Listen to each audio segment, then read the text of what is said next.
पलसत्ता में एक शानदार और बहुत बड़ा महल था। इस महल के बीचों बीच एक ऊंची और बालद मीनार खड़ा था। यह मीनार आम नहीं था, बल्कि हर साल यहाँ पर खास परियों को बुलाया जाता था और उन्हें जमीन पर कोई अहम जिम्मेदारी दी जाती थी। इसी साल एक मासूम मगर बहादुर परी मावनिका उन्हें भी नौकरी के लिए दरखास्त दी थी। जब फहरिस्त निकली तो हैरान कुन तौर पर उसका नाम भी शामिल था। इंटरव्यू के दिन मोनिका सुबह सुकून से जागी। इसने अपने बाल संवारे, खूबसूरत जूते पहने और महल की तरफ रवाना हो गई। जैसे ही वो महल पहुंची तो दरवाज़ा खुद ब खुद खिल गया। अंदर दाखिल हुई तो सामने एक बड़ी कुर्सी पर पलसत्तान की सुप्रीम परी बैठी थी। इसके हाथ में एक चमकती हुई किताब थी। सुप्रीम परी ने किताब खोली और मुस्करा कर कहा, मोनिका, तुम्हें एक खास जिम्मेदारी दी जा रही है। तुम्हें जमीन पर जाना होगा और उन लोगों की मदद करनी होगी जिन्हें तुम्हारी जरूरत है। मोनिका ने हैरानी से पूछा, मैं अकेली ये सब कैसे करूंगी? सुप्रीम परी ने मुस्करा कर जवाब दिया, तुम अकेली नहीं होगी, तुम्हारे साथी तुम्हारे साथ होंगे। ये कहते ही मंजर बदल गया।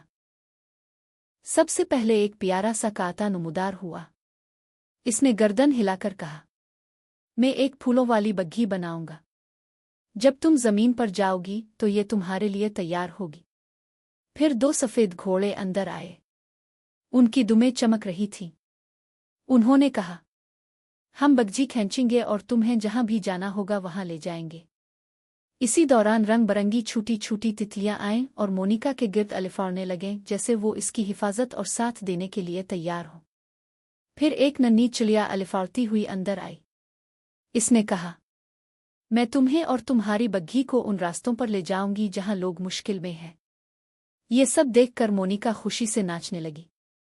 सुप्रीम परी ने आखिर में कहा, याद रखो, तुम्हारा काम सबको खुश रखना नहीं, बल्कि जहां कोई मुश्किल में हो वहां पहुंचकर उसकी मदद करना है। मोनिका खुशी खुशी अपनी टीम के साथ महल से बाहर निकली और अपनी बग्घी में बैठ गई। घोड़े आगे जाग गए, काता ऊपर बैठकर बग्घी को चलाने लगा, तितलियां साथ साथ अलिफाड़ने लगे और चिड़िया आगे आगे रास्ता दिखाने लगी। मंजर इतना जादुई था कि हर चीज ख्वाब जैसी लग रही थी। रास्ता साफ था। घोड़े खुशी खुशी दौड़ रहे थे। तितलियां हंस रही थीं और परिंदा रास्ता दिखा रहा था। अचानक चिड़िया जोर जोर से चहचहाने लगी। काती ने एक तरफ इशारा किया और कहा, अलिफादेर देखो, वो गांव कुछ अजीब सा लग रहा है। मोनिका ने नीचे देखा। पूरे गांव के ऊपर आसमान सियाह हो चुका था। ना सूरज की रोशनी थी और ना चांद की, जैसे किसी ने आसमान बंद कर दिया हो।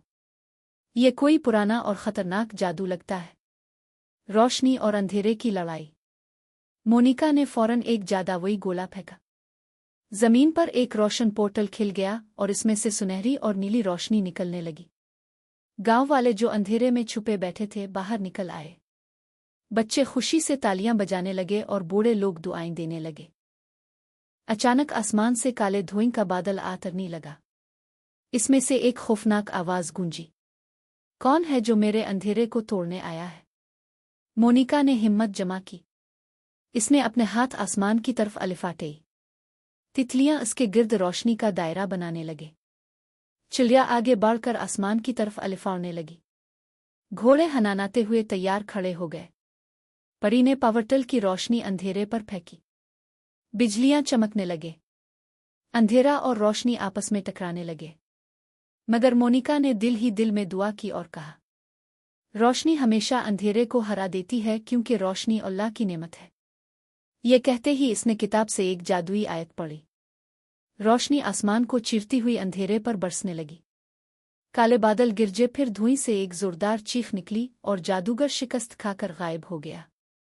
चंद लम्हों बाद सूरज की किरणें दोबारा गांव पर आकर। बच्चे खेलने लगे, परिंदे गाने लगे और गांव के बुजुर्ग मोनिका के कदमों को छूकर दुआएं देने लगे। मोनिका ने नरमी से कहा, याद रखो, मेरा काम सबको खुश रखना नहीं, बल्कि मुश्किल में मदद करना है। फिर वो अपनी बग्घी में बैठी। काता लगाम संभाल कर बैठ गया। परिंदा आगे अलिफाड़ने लगा। तितलियां रक्स करने लगे और घोड़े खुशी से दौड़ने लगे। यूं मोनिका और उसकी टीम एक और नए सफर की तरफ रवाना हो